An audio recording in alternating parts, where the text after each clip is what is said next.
Hey guys, I have a picture of a character that I think most of you may know. I'm going to put it up on the screen and then I'm going to give you 1 minute to list all the facts you know about this character. I want you to list things like what kind of character this is, nice, mean, goofy, what was their role or job, what kind of creature or person are they, those types of things. Ready? Go.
Okay, now I'm going to put up a picture of one of our beloved Awana leaders.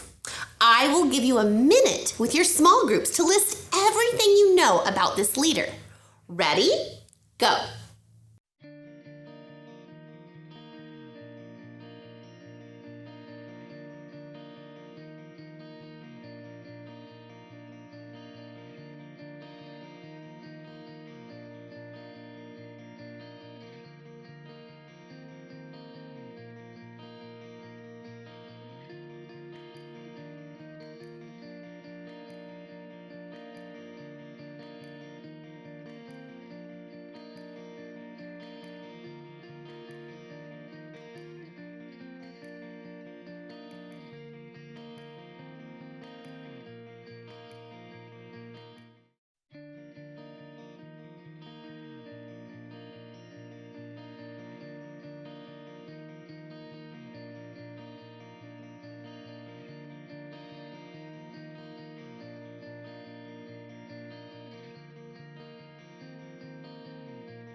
While you guys might know about Sven, you really cannot claim to know him personally.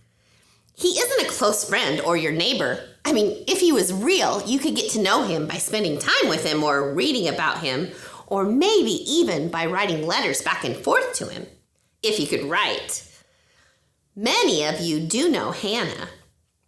I've known Hannah since she was a baby, but I probably don't know her as much as her mom does, or even as her close friend Vicky does.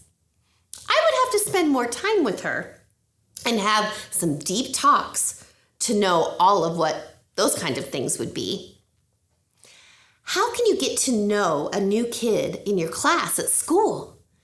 Maybe spending time with him, asking questions, inviting him over. It takes time and effort to get to know someone, but once we get to know him or her, we have the opportunity to become friends with the person. Many people claim to know God, but they only know about him.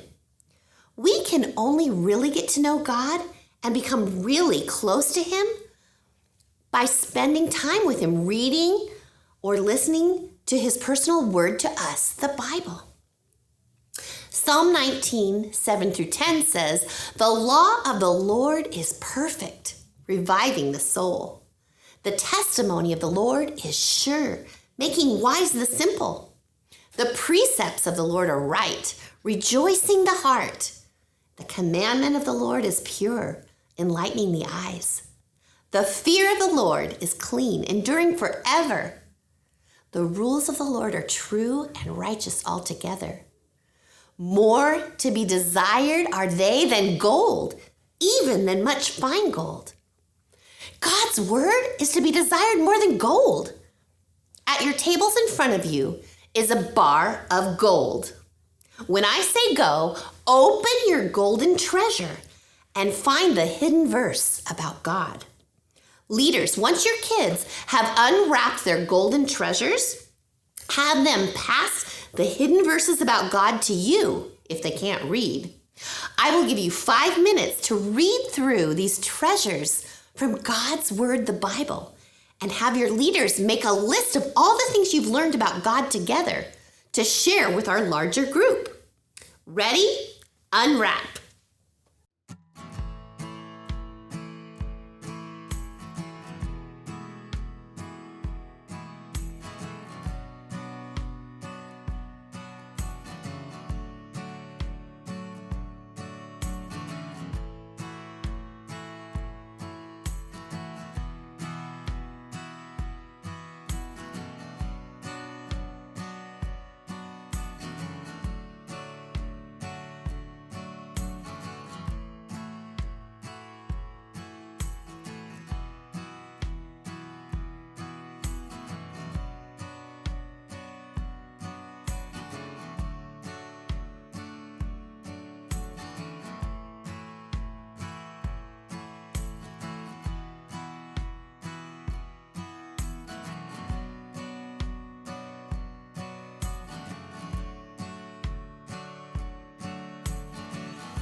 People might tell you things about God, and you can learn about him by looking at what he created, but the only way for you to really get to know him like you'd get to know a friend is by reading what he tells us about himself in the Bible. God's word in the Bible tells us who he is and what he has done so that we can get to know him. Everything God tells us about himself in the Bible is true. The Bible is a big book with lots of information, and every bit of it can help you know God better. And you have the opportunity to know God better by faithfully studying his word. One of the greatest treasures that God offers us is a relationship with him.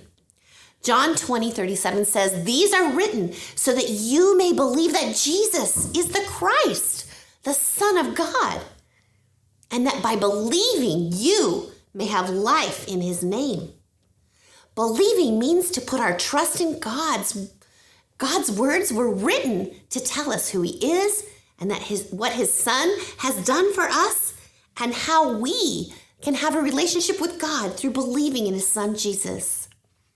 Each verse that teaches us more about God is a treasure of truth, worth more than the greatest riches of all the earth. The more we seek the truths in God's word, the more we will get to know him. Sparks, next week's verse is Psalm 118, verse 1, which says, "Oh, give thanks unto the Lord, for he is good." Psalm 118, verse 1. TNT, your verse is found in 2 Timothy 2:15, which says, "Do your best to present yourself to God as one approved, a worker who has no need to be ashamed, rightly handling the word of truth." 2 Timothy 2:15. See you next week.